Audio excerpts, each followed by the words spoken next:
এবার out level থেকে একটু কমিয়ে দেবেন স্যার 1 2 testing 1 2 3 4 3 2 1 হ্যালো একদম ঠিক আছে।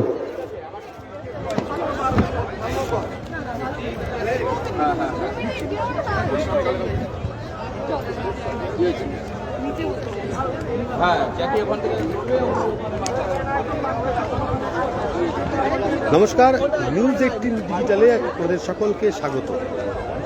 ডিওয়াইএফআই এর ডাকে আজ ব্রিগেড সমাবেশ। দীর্ঘ 50 দিন ইনসাফ যাত্রা করার পর অবশেষে ব্রিগেডে সমাবেশ আজকে।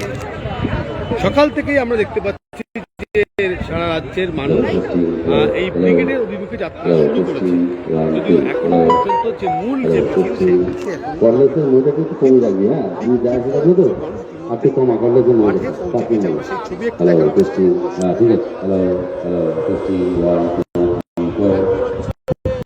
এখনো পর্যন্ত মাঠে যথেষ্টই কুয়াশা রয়েছে এবং এই ছবি যদি একটু দেখাই হয়ে যাবে যে মাঠে কুয়াশা এখনো রয়েছে, কিন্তু বেশ কিছু মানুষ ইতিমধ্যেই এসে উপস্থিত হয়েছে। 12টা দিয়ে যে সবার কাজ শুরু হবে তার আগে যে মূল মিছিল, সেই মূল মিছিল আসবে মূলত শিয়ালদা স্টেশন, হাওড়া স্টেশন, এদিক থেকে সেন্ট্রাল এভিনিউ থেকে মিছিল আসবে, সুবোধ মল্লিক স্কোয়ার থেকে একটি মিছিল আসবে, খিদিরপুর থেকে একটি মিছিল থেকে একটি মিছিল আসবে। ফলত এই বড় যে মিছিলগুলো সেই মিছিলগুলো আসবে এবং এই মিছিলগুলো এসে এই ব্রিগেডের যে জনসভা সেই জনসভায় এসে উপস্থিত হবে। আজকে আমরা দেখতে পাচ্ছি যে ব্রিগেডের যে প্রস্তুতি সেই প্রস্তুতি কিন্তু জোর কদমে চলেছে এবং আমরা দেখতে পেয়েছি যে ইতিমধ্যেই যে যারা শিল্পী, যারা ব্রিগেডে সাংস্কৃতিক অনুষ্ঠান পরিবেশন করবে, তারা ইতিমধ্যেই তাদের যে প্রস্তুতি রিহার্সাল সেসব করছেন। প্রচুর উৎসাহী মানুষ যারা ব্রিগেডের মঞ্চ থেকে অনেকটা দূরে থাকার কথা, তারা সকালবেলায় যেহেতু ফাঁকা থাকে অনেকেই একবার ব্রিগেডের সামনে থেকে আসছেন। আমরা দেখতে পাচ্ছি যে হালি শহর থেকে প্রত্যেকটা যখন সিপিএমের গণসংগঠনের যখন কোনো কর্মসূচি হয়, এই রবি দাস তিনি এসে উপস্থিত হন এবং তিনি 1 জানুয়ারি তার এই সাইকেল নিয়ে তিনি যাত্রা শুরু করেন হালি শহর থেকে এবং তিনি এসে পৌঁছেছেন 3 দিন আগে, অর্থাৎ 3 দিন আগে এসে পৌঁছেছেন, অর্থাৎ 5 তারিখ এসেছেন তিনি। এবং আমরা এরকমই দেখতে পাই প্রচুর মানুষ যারা এই ব্রিগেডে এসে সামিল হয়েছেন। 50 দিন ধরে যে ইনসাফ যাত্রা, কর্মসংস্থানের দাবি এবং দুর্নীতির বিরুদ্ধে প্রতিবাদ জানিয়ে, যারা দুর্নীতি করেছে তাদের শাস্তির দাবি জানিয়ে এই ইনসাফ যাত্রা চলেছে 50 দিন ধরে। এই 50 দিন ইনসাফ যাত্রার পরে ব্রিগেড সমাবেশ, ব্রিগেড প্যারেড গ্রাউন্ড, কলকাতার অন্যতম যে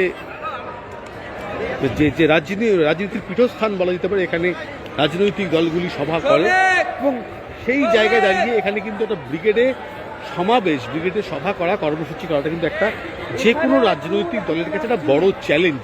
অর্থাৎ এত বড় মাঠ, সেখানে আসে দূর দূরান্ত থেকে কর্মী সমর্থক, তারা আসেন এবং এই মাঠে এসে তারা তাদের বক্তব্য শোনেন।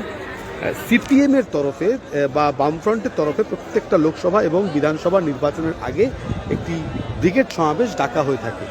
কিন্তু আমরা দেখেছি যে এবারে সিপিএমের যুব সংগঠন ডিওয়াইএফআই এর ডাকে এই দেখতে পাচ্ছি ইতিমধ্যেই সেই জায়গায় ব্রিগেড সমাবেশ হচ্ছে। কিছু কিছু লোক ইতিমধ্যেই আসতে শুরু করে দিয়েছেন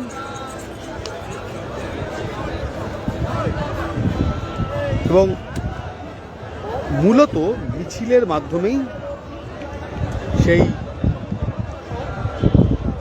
জনসমাবেশ হয়ে থাকে।